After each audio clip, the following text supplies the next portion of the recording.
DJ বাপি presentation. করতে বসে প্রস্রাব করা হয়ে গেছে, দেখে পাশে একটা বড় কুল। এখন কুলের সিজন চলছে না, বড় কুল দেখে সামলাতে পারে।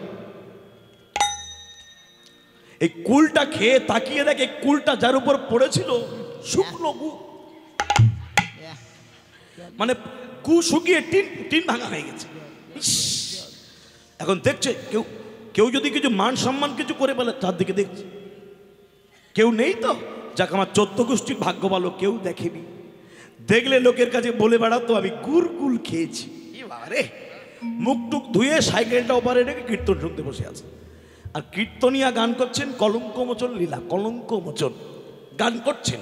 আর মাস্টারমশাই সামনে বসে আছেন, কীর্তন শুনছেন বটে, আর মনে মনে করছে ভগবান আজকে আমার কি সর্বনাশ হয়েছে, আমি গুড় কুল খেয়েছি, ভাগ্যিস কেউ দেখেনি, দেখলে বিপদ হতো। আর কীর্তনিয়া গান করছেন, সখীরে কেউ না জানে আমি জানি। মাস্টারমশাই মনে করছে কি ব্যাপারটা, কেউ না জানে আমি জানি, তুই কি জানিস? সখীরে কেউ না জানে আমি জানি, তুই তো গোপনে গোপনে গোপনে গোপনে খেয়ে এসেছিস। শালা ভাব তো ভালো না, এই জানলো কোত্থেকে? আবার বলছে কীর্তনে গান গাইছে, কি খেয়েছে? রাধারানীকে সখীরা বলছে, রাধারানীকে সখীরা বলছে, সখীরে কেউ না জানে আমি জানি। রাধারানী বলছে ললিতা তুই কি জানিস? ললিতা বলল রাধে আমি জানি, তুই তো গোপনে গোপনে গোপনে গোপনে কুল খেয়েছিস। মাস্টার বললো শালা এ তাহলে ঘুষ খাবে, এ যখন দেখেছে তাহলে ঘুষ খাবে।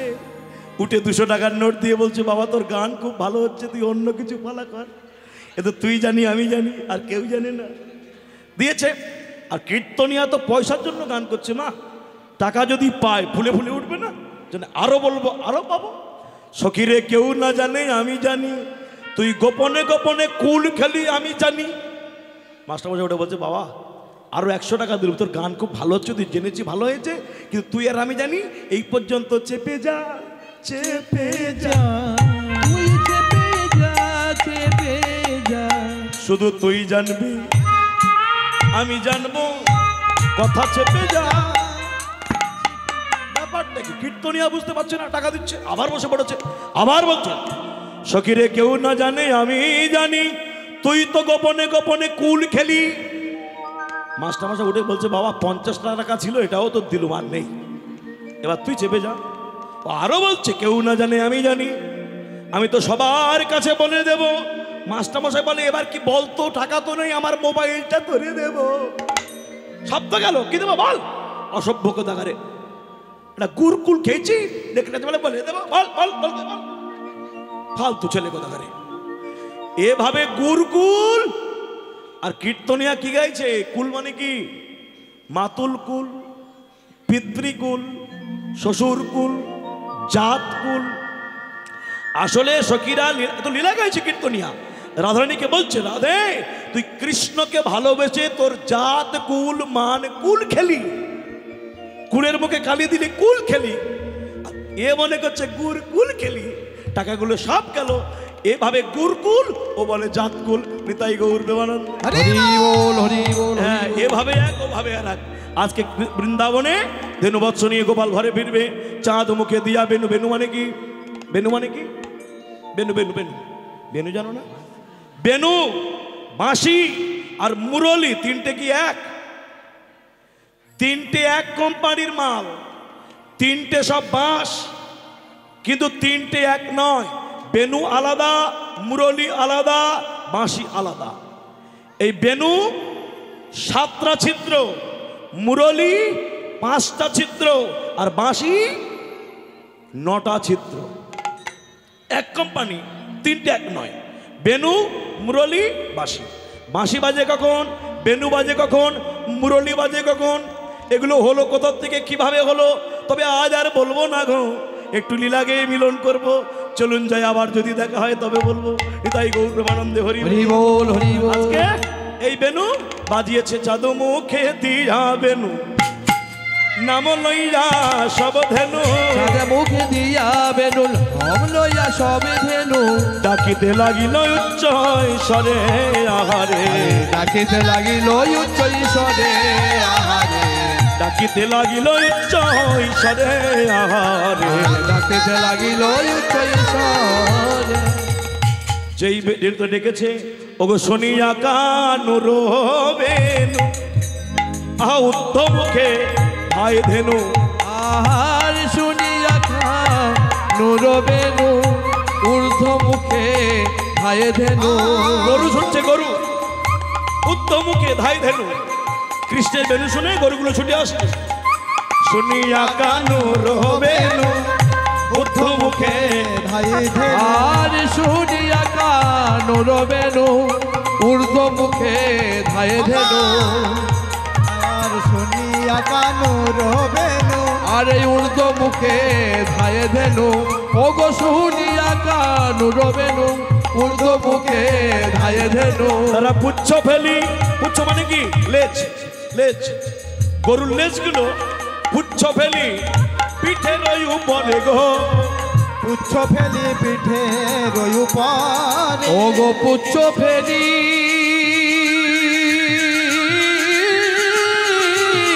পিঠে রয়ু পরে গো পুচ্ছ ফেরি পিঠে রয়ু পরে।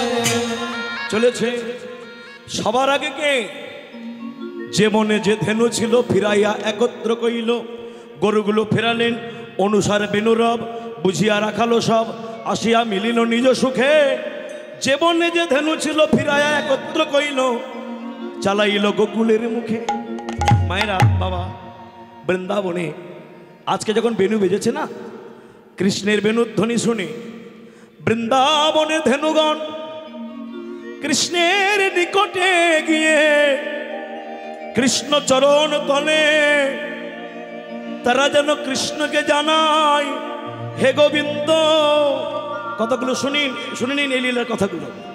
কৃষ্ণের নিকটে গিয়ে দুগ্ধ ঝরি পরে বাটে দুগ্ধ ঝরি পরে বাটে স্নেহের তরঙ্গ ওঠে স্নেহে গাবি কৃষ্ণ অঙ্গ চাটে গরুগুলো গিয়ে কৃষ্ণের গা চেটে দিচ্ছে আর তাদের বাটে থেকে দুগ্ধ ঝরি পরে বাটে মানে কি মাঠ থেকে দুগ্ধ ঝরে পড়ছে। আচ্ছা মায়েরা বাড়িতে গরু আছে না গরু নেই আচ্ছা গরু কমেছে না বেড়েছে আগের থেকে গরু বেড়েছে না কমেছে কমে গেছে কমে গেছে গোয়ালের গরু কমেছে আর আমার মতো গরু বেড়েছে। হ্যাঁ গরু গরু ভগবানের প্রিয় গরু কেন জানো গরু সারা জীবন ভগবানকে যা দেয় সব পিছন দিকে দেয় তাই না পিছনে লেজ চামড় হয় পিছনে মূত্র চোনা এখানে লাগেনি সেবায় গরুর পিছনে গোবর ভগবানের সেবায় লাগেনি পিছনে আছে কি দুগ্ধ অমৃতের খনি দধি দুগ্ধ ঘিত গোল ছানা মাখন পরমাণু মিষ্টান্ন পনির দই রসগোল্লা যা করবে সব গরুর দুধ এই দুধ গোবর চোনা লেজ সব আছে পিছন দিকে ভাবতে পারেন গরু সারা জীবন দিল পিছন দিকটা আর ব্রাহ্মণ ভগবানকে সারা জীবন দিলেন সামনের দিকটা ব্রাহ্মণ মন্ত্রপাঠ করেন হাত দিয়ে পূজা অর্চনা করেন ব্রাহ্মণ ভগবানকে সারা জীবন দিল সামনের দিক আর গরু দিল পিছন দিক। আমরা এটাকে গরুকে ব্রাহ্মণকে নিন্দা করি কিন্তু মনে রাখবেন সব ব্রাহ্মণ খারাপ নয় বর্তমানে হয়তো পরিস্থিতি খারাপ হয়েছে বাড়িতে যদি কারো গীতা থাকে গীতা গীতা গীতা আছে গীতা নেই গীতা পড়বেন পড়েছেন গীতার মূল কথাটা কি বারবার গীতা বলুন তো কি হয় দেখুন গীতা গীতা গীতা গীতা গীতা গীতা গীতা গীতা গীতা গীতা গী গীতার আসল মূল বস্তুটা কি সেটা হলো ত্যাগ এই ত্যাগে শান্তি না ভোগে শান্তি মায়েরা খেয়ে শান্তি হয় নাকি সকালবেলায়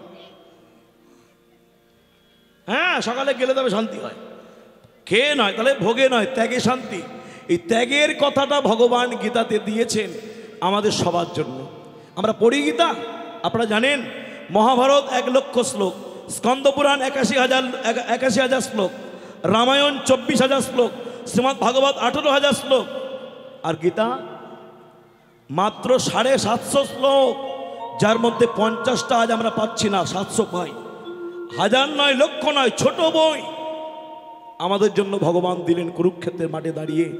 5000 বছর পরে কলির মানুষ পড়বে, দিয়েছেন। কেন দিলেন? তিনি জানতেন সামনে কলির মানুষ এত ব্যস্ত হবে, এত পরমায়ু কম হবে, এত রোগগ্রস্ত হবে, এত সংসারী হবে, এদের বই পড়ার টাইম থাকবে না, তাই ছোট মতো বই দাও। মহাভারত 1 লক্ষ শ্লোক এরা পড়তে পারবে না, রামায়ণ 24,000 পড়তে পারবে না, স্কন্দপুরাণ 81,000 পড়ার টাইম পাবে না, ভাগবত 18,000 পড়ার সময় পাবে না। সবার জন্য দিলেন মাত্র ছোট গীতা 750 শ্লোক। তাই আমরা পড়ি না, তাই কলিকালে মহাপ্রভু এসে দেখলেন মানুষ এসব কিছু করতে পারবে না, এদের একমাত্র উপায় কি? একটা শ্লোক দাও। সেটা কি? হরে কৃষ্ণ এইটাই, কৃষ্ণ কৃষ্ণ হরে হরে, হরে রাম রাম রাম হরে হরে। এই জন্য গীতা রাখবেন বাড়িতে। কেন? গীতা নিয়ে স্বামীজি গিয়েছিলেন বিদেশে, স্বামীজি বিবেকানন্দ যায়নি, বিদেশে গিয়েছিলেন গীতা নিয়ে। সেই গীতা নিয়ে তিনি বিশ্বের হিরো হয়ে গেছেন। পরবর্তীকালে স্বামী প্রভুপাদ, ইস্কন প্রতিষ্ঠাতা আচার্য এসি ভক্তিবেদান্ত অভয় চরণাবিন্দ স্বামী প্রভুপাদ, তিনি গীতাটা প্রচার করলেন সারা পৃথিবীতে। বর্তমানে গীতা 174টি ভাষার উপরে লেখা হয়েছে। ভাবতে পারেন এত গীতা সারা পৃথিবীতে মানুষকে দিয়েছে, গীতা পড়ছেন মানুষ। গীতা পড়া উচিত। গীতার মধ্যে অনেক কিছু আছে, অনেক কিছু দেখা জানার আছে। আপনারা বলবেন বাবা আমি তো গীতা লেখাপড়া করি না, গীতা পড়তে পারি না। আপনি না পড়েন, আপনার বাড়ি থেকেও পড়বে। যেটা বুঝতে পারবেন বাংলাগুলো পড়বেন, বাংলাগুলো। সংস্কৃত না পারেন বাংলা পড়ুন। বলে বাংলা পড়ি সব বুঝি না, সব মানে বুঝতে পারি না। যেগুলো বুঝতে পারছেন না সেগুলো আপনার জন্য নয়, যেগুলো বুঝতে পারছেন ওগুলোই আপনার জীবনে কাজে লাগবে। স্বামী বিবেকানন্দ গীতা নিয়ে বিদেশে গেলেন, মানুষের কাছে দিলেন, তিনি পৃথিবীর হিরো হয়ে গেলেন। যার পরে বিদেশি একটা মেয়ে মার্গারেট এলিজাবেথ নোবেল লন্ডনে স্বামীজিকে বললেন, স্বামীজি আমি তোমায় বিয়ে করতে চাই। ভালো করে শুনে নিন, একটা বিদেশি মেয়ে স্বামীজিকে বললেন বিয়ে করব। স্বামী বিবেকানন্দ বললেন তুমি আমায় বিয়ে করতে চাও কেন? আমার গেরুয়া পোশাক, ব্রহ্মচারী, বীর সন্ন্যাসী, আমি তো বিয়ে করব না, তাও তুমি চাও কেন? মেয়েটি বললেন স্বামীজি তোমাকে বিয়ে করলে তোমার মতো একটা বিবেকানন্দ আমার গর্বে হবে। তার মানে কি বুঝলেন? তোমার মতো একটা ছেলে আমার গর্বে হোক, আর একটা বিবেকানন্দ হোক। বিবেকানন্দ বললেন তাহলে কি বুঝলেন? আপনি আমাকে চান না, চান আমার মতো একটা ছেলে। আপনার দরকার ছেলে, আর আমার দরকার একটা মা। এই বিদেশে তো আমার মা নেই, আমার দরকার মা। তাহলে আপনার দরকার আমার মতো একটা ছেলে, আর আমার দরকার একটা মা। তাহলে আজকে থেকে আপনি আমার মা হন, আমি আপনার। কত কিছু জানার আছে, মহাপুরুষদের জীবনী থেকে কত কিছু শেখার আছে, ভাবতে পারেন। স্বামীজি বললেন এমনি মানুষ তাকে পুজো করে না, এমনি মানুষ তাকে পুজো করে না, শ্রদ্ধা করে না। কত বড় কথা বললেন। বিয়ে করতে চাইলেন বিদেশি মেয়ে। আজকাল তো বউ থাকা সত্ত্বেও বিয়ে করে, আর স্বামীজি বিয়ে করেনি। বিদেশি মেয়ে বলল বিয়ে করব, বললো কেন করবে? বলে তোমার মতো একটা ছেলে আমার পেটে হবে। বলে আমার মতো ছেলে হবে না, আমি তোমার ছেলে হব। তুমি আমার মা হবে, আমার মায়ের দরকার, তোমার ছেলের দরকার, দুজনের দরকার মিটবে। কি আশ্চর্য! মেয়েটাকে দীক্ষা দিলেন, ভারতবর্ষে আনলেন, এনে বললেন মা আজকে থেকে জগতের জন্য, জীবের জন্য, মানুষের জন্য নিজেকে নিবেদন করো। তাই আজকে থেকে তোমার নাম হবে ভগ্নী নিবেদিতা। ভাবতে পারছেন কত বড় ত্যাগ? ত্যাগ না করলে জগতের মাঝে কেউ পূজিত হয় না।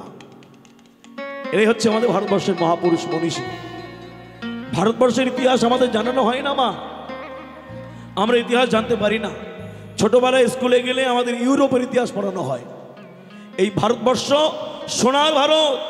বিশ্বকবি রবীন্দ্রনাথ বললেন হেমর চিত্ত পূর্ণ তীর্থ জাগরে ধীরে, এই ভারতের মহামানবের সাগর তীরে। ভারতবর্ষ একটা সাগরের তীর। কোন সাগর?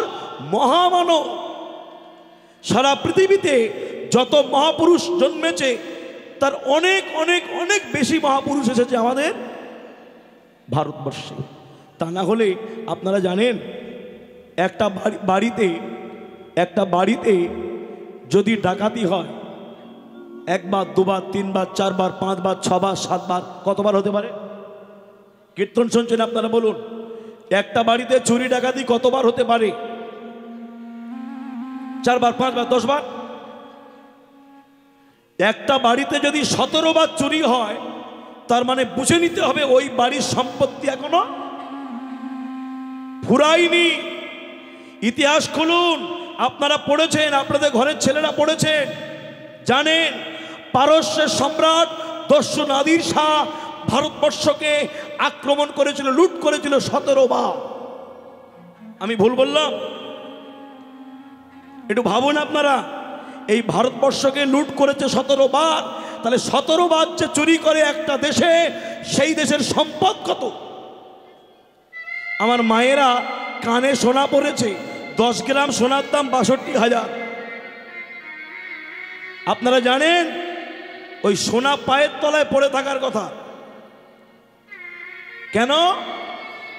10 গ্রাম নয়, 10 কেজি নয়, 10 কুইন্টাল নয়, 10 মেট্রিক টন নয়, 900 জাহাজ ভরে সোনা নিয়ে গেছে বিদেশিরা ভারতবর্ষ থেকে।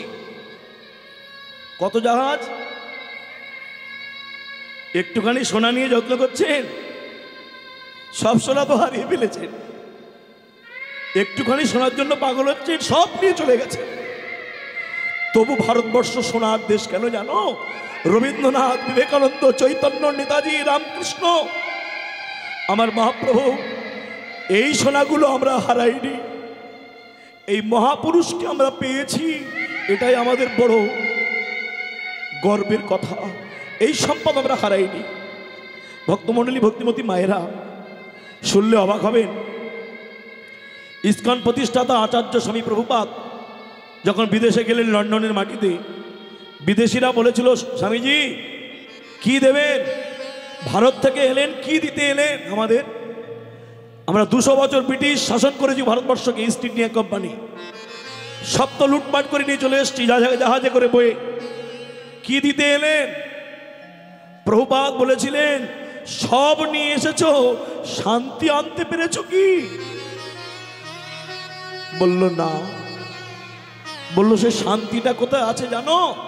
যেটা তোমরা লুট করে আনতে পারোনি, যেটা লুটপাট করে আনা যায় না, সেটা কি? সোনা, হিরে, মণিমাণিক্য না, সেটা ভারতবর্ষের মানুষ আজও বুকে ধরে আছে। সেটা কি? পৃথিবী কেউ লুট করতে পারে না। সেটা হলো গীতা ভাগবতের অমৃতময় জ্ঞান, গীতা ভাগবতের তত্ত্ব, যেটা পেলে মানুষ শান্তি পায়, ঐশ্বর্য নয়, মাধুর্যে শান্তি হয়। নিতাই গৌর প্রেমানন্দে। হরি বল, হরি বল, হরি বল। যার জন্য বিদেশিরা কোটি কোটি ডলারের মালিক এই হরিনাম নেবার জন্য, এই হরিবল বলার জন্য মাংস ভক্ষণ ছেড়ে দিয়ে, আমিষ খাওয়া ছেড়ে দিয়ে নিরামিষ প্রসাদভোজী হয়ে মায়াপুর ইস্কনে সাহেবের মঠে বিদেশিরা পড়ে আছে। কেন?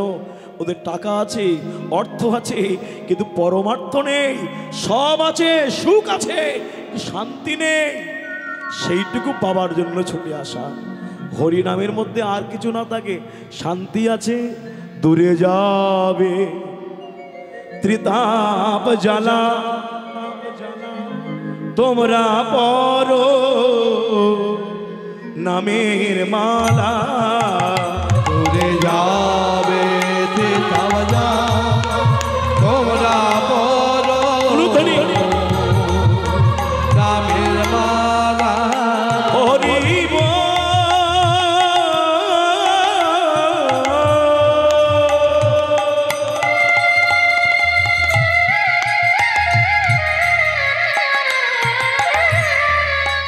হরি নাম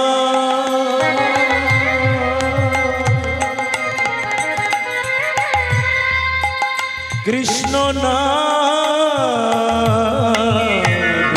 যাবে ত্রিতাপ জ্বালা, তোমরা পরো নামের মালা।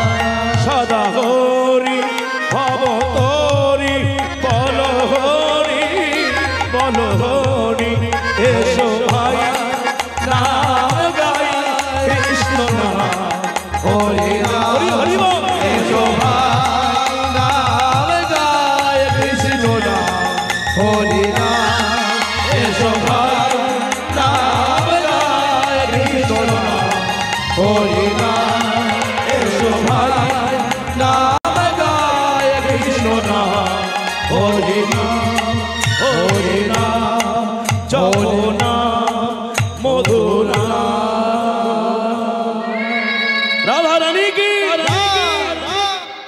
আজকে বৃন্দাবনে ধেনু বৎস ছুটে আসছে, যে জায়গায় ছিলাম আবার এলাম ফিরে। দুগ্ধ ঝরি পরে মাঠে, স্নেহের তরঙ্গটে, স্নেহে গাভী কৃষ্ণ অঙ্গ চাটে, গরুগুলো কৃষ্ণের গা চাটছে। আবার লীলায় ফিরে এলাম মায়েরা, এদিকে দেখান, গরুগুলো কৃষ্ণের গা চেটে দিচ্ছে। এই যে গা চাটছে, বৈষ্ণব কবি দেখছে, দেখো দেখো আজকে বৃন্দাবনে গাভীদের দশা কি, তারা কৃষ্ণ অঙ্গ চাটে। আচ্ছা বাড়িতে গরু আছে না? আচ্ছা গরুর দুধ ধুইতে গেলে কি লাগে মা? তেল। আর কি? বাছুরকে দিয়ে খাওয়াতে হয় না? বাছুর খাবে, আবার তেল দিয়ে দহন করতে হয়। আর আজকে বৃন্দাবনের গরুগুলো কি হলো গো, কৃষ্ণের বেণুধ্বনি শুনে কৃষ্ণের কাছে গিয়ে অটোমেটিক আপনা থেকে দুগ্ধ ঝরিয়ে দিচ্ছে, টানতে হচ্ছে না, দুগ্ধ ঝরে যায়। কেন যায়? কেন জানো?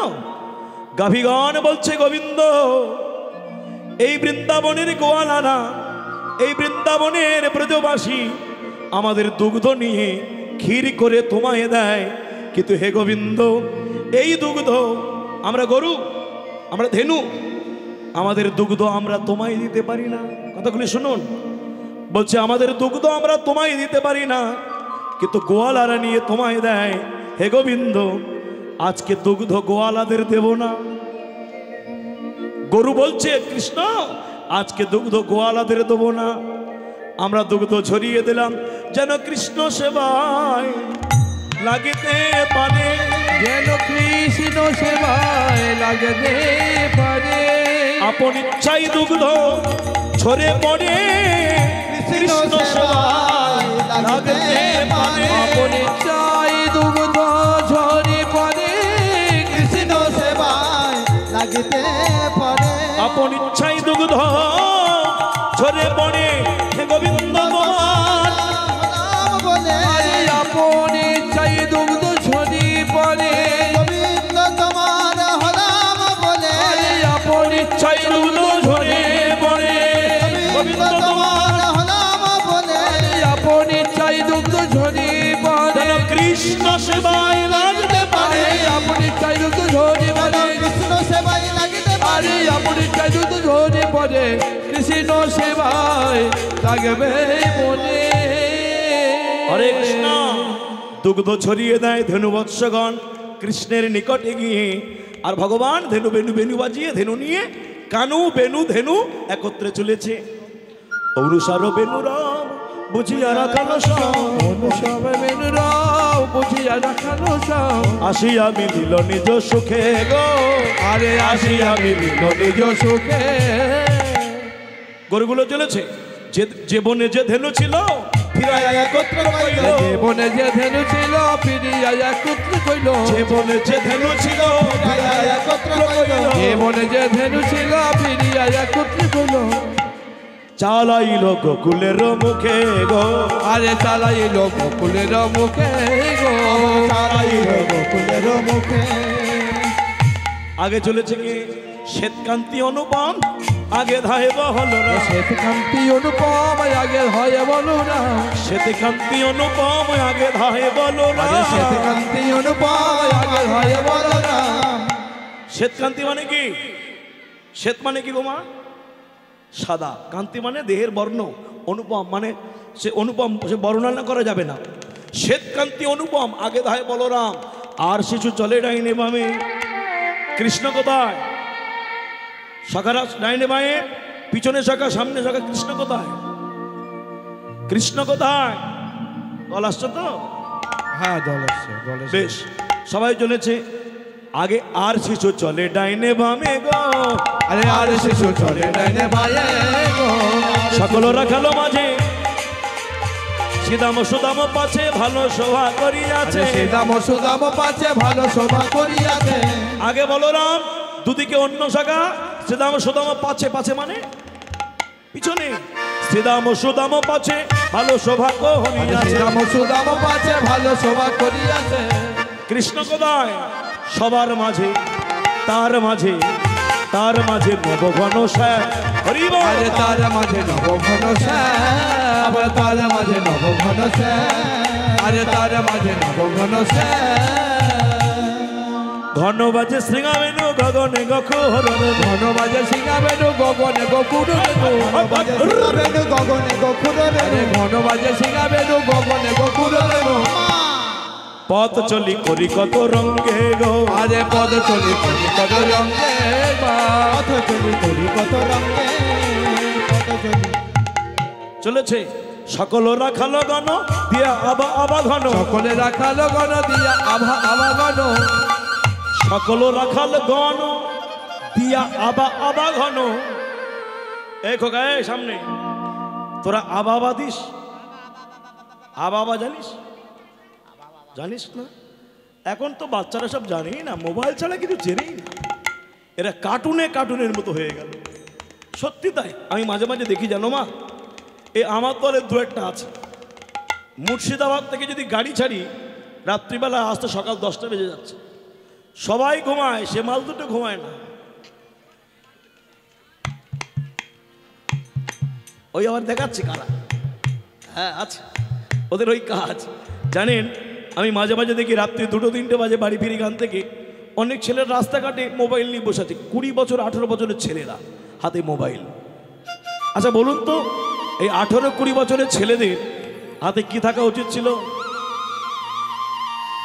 কি থাকা উচিত ছিল এই 18-16-18-20 বছরের ছেলেদের হাতে কি থাকা উচিত ছিল হাতে থাকা উচিত ছিল মেশিন গান AK-47 এই বন্দুক নিয়ে ভারতের সীমানায় দেশমাকে রক্ষা করা এদের দায়িত্ব এরা সেগুলো ছেড়ে দিয়ে মোবাইলে ব্যস্ত ভাবতে পারছেন আমরা অনেককে ভালোবাসি দেশমাকে ভালোবাসি তো কিন্তু জানেন যারা ভারতবর্ষের বর্ডার রক্ষা করে মায়েরা ডিম সেনাবাহিনীতে যারা চাকরি করে শুনে নিন আমার মায়েরা জানে না একটা ডিম এত ঠান্ডা 0 ডিগ্রি সেন্টিগ্রেডে তাপমাত্রায় বরফ হয় -60 একটা ডিম ভাঙতে গেলে হাতুড়ি মারতে হয়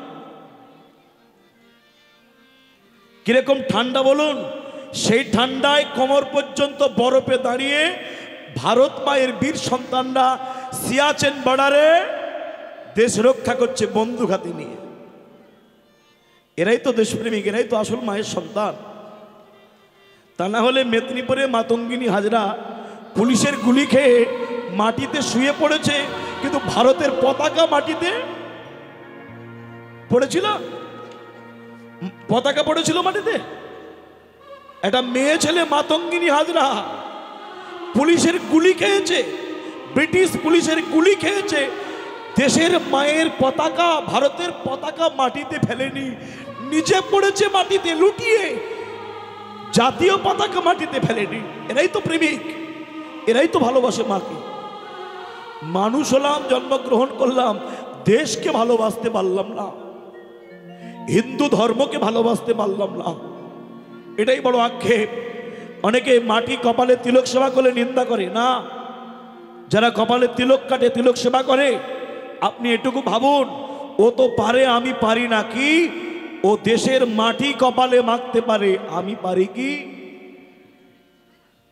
আপনি তিলক ভাবছেন কেন একবার ভাবুন না ভারতবর্ষ মায়ের দেশের মাটি কপালে এঁকেছে রাষ্ট্রভক্তির প্রতীক দেশভক্তির প্রতীক আমার দেশের মাটি গান আছে না ও আমার দেশের মাটি তোমার পরে ঠেকাই মাথা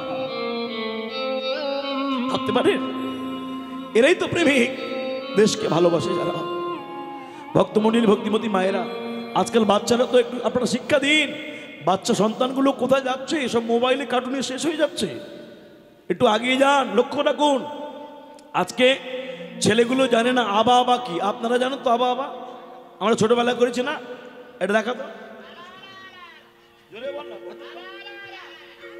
ওর মোবাইল ঘেটে ঘেটে দমটাও নেই আবা আবা আবা শেষ নিতাই গৌর প্রেমানন্দে চলুন যাই ঘন বাজে শৃঙ্গাবেনু গগনে গকুল রেণু ঘন বাজে সিঙ্গাবেনু গগনে গকুল রেণু পথ চলি করি কত রঙ্গে আমার পথ চলি করি কত রঙে সকল রাখাল গণ দিয়া বাবা ঘন সকলে রাখালো গণ দিয়া আভা আভা গণ বলরাম দাস চলু সঙ্গে বলো রাম দাস চলো সঙ্গে ভগবান চলেছেন সকাদের নিয়ে ধনুবৎস নিয়ে ঘরে ফিরছেন ঘরে যখন ফিরছেন অমনি আমার রাধারানী অট্টালিকার উপর থেকে দেখলেন, কি দেখলেন? কৃষ্ণ যাচ্ছেন। পরাণ বধূ হে, ওই না বেশে আইসো আমার ঘরে, ওই না বেশে আইসো তুমি, দাঁড়ায় রয়েছি আমি তুয়া বধূ লইবার তরে। রবি যখন বইসে বাটে মুই গেল যমুনার ঘাটে, তুহা লাগি চাই চারি পানে। ব্রজের রাখালে যত সবে চলি যাও তো, আজ তুমি সবার পাছে কেন? চঞ্চল ধবলি সনে কত না হেঁটেছে বনে, চাঁদ মুখ গিয়াছে শুকাইয়া। আমারও মন্দিরে যাইয়া কর্পূর তাম্বুল খাইয়া, আলিশ করহ তাহা গিয়া। আমারও মন্দিরও মাঝে বিচিত্র পালঙ্ক আছে, আশেপাশে রসেরও বালিশ। তাহাতে শুনিবে তুমি চরণ চাপিব আমি, দূরে যাবে বনেরও আলিশ। ভগবান বলল, রাধে এখন হবে না, এখন আমি যাই ঘরে। মায়ে যে আরতি করে সখা সব করিল পয়ান। কহে যদু নাথ দাস পুরহ মনের সাধ, পাছে তুমি করিও ভবন। সখাগণ গোবিন্দ যেতে যেতে রাধারানীকে ইশারা করে ইঙ্গিত করে কথা বলে চলে গেলেন ঘরে। আর যেই বাড়িতে গেলেন মাতা নন্দরানী কৃষ্ণ বলরামকে পেয়ে বড় আনন্দ। কিবা আরতি করে নন্দরানী, বালক মুখ ঘেরে। আরতি করে নন্দরানী, বালক মুখ ঘেরে। আয়ত সব নায়রি গণ, রাখাল গণ ঘেরি।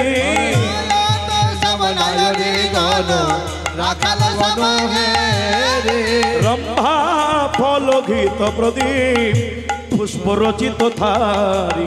রম্ভা ফল ঘিত প্রদীপ, পুষ্প রচিত থারি। সুন্দরী গণ উলুত দে, শিশুগণ করতানি। সুন্দরী উলুত দে, শিশুগণ করতানি। সকল শিশুর চাঁদ মুখ তুলি, যশোমতি চুম্বন খায়। মঙ্গল পুছে নন্দ ঘোষে, জগদানন্দ গায়। কিবা আরতি করে নন্দরানী, বালক মুখ ঘেরি। গায়ত তাই গৌর হরি হরি বল। রাখালো সব ঘেরি, গায়ত সব নায়রি গণ। রাখালো সব ঘেরি। রাধে উপস্থিত সকল ভক্তমণ্ডলী, ভক্তিমতী মায়েরা, সবার চরণে আমার প্রণাম জানিয়ে বিদায় নেব। এই পর্যন্ত উত্তরকষ্ট লীলা বিশ্রাম রইল। আমার কানাই বলাই কৃষ্ণ বলরাম দুই ভাই মায়ের কোলে বসলেন, যশোদার কোলে। এবার আমরা আপন আপন ঘরে যাব। আপনাদের জন্য প্রসাদের ব্যবস্থা, যে প্রসাদ গ্রহণ করবেন, কেউ যাবেন না, কীর্তন আস্বাদন করবেন। খুব সুনামধন্য কীর্তনে সম্প্রদায় এসেছে আসরে, আপনারা কীর্তন শুনুন, প্রসাদ পান। নিতাই গৌর প্রেমানন্দে হরি বল হরি বল।